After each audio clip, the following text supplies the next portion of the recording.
fire, funk, and oak. Three elements that define one of the world's most character-rich spirits, rum. Rum begins with sugarcane.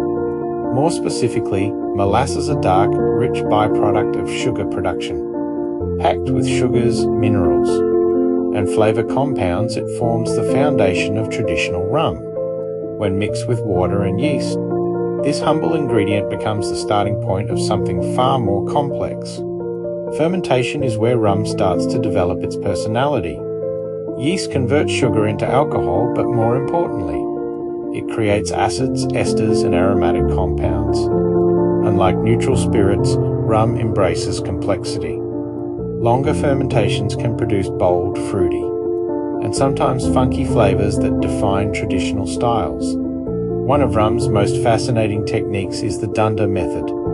Dunder is the leftover liquid from distillation stored and allowed to develop rich microbial life when added back into fermentation. It boosts acidity, encourages ester formation, and creates deep, complex flavors.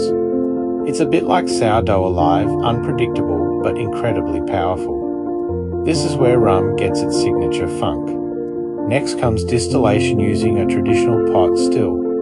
The wash is heated, alcohol vaporizes and is condensed back into liquid. But the key lies in the cuts. Heads, hearts, and tails. The distiller carefully selects the best portion, the heart shaping the final spirit. Pot stills preserve heavier flavor compounds, allowing the rum's character to shine. Fresh off the still, the spirit is clear, intense, and full of raw energy. To refine it, time becomes the final ingredient. American oak barrels transform the spirit.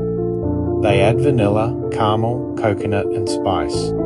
The charred interior smooths harsh edges, while slow oxidation softens and integrates flavors. In warm climates, this process accelerates, creating bold, expressive rums in just a few years. Over time, the spirit deepens in color and complexity.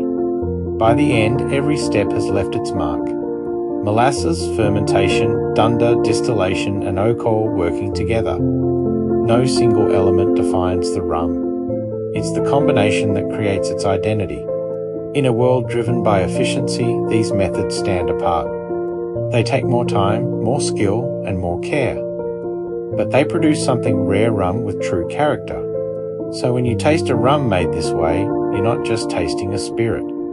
You're experiencing a journey from cane to fermenter to still to barrel, and finally to the glass.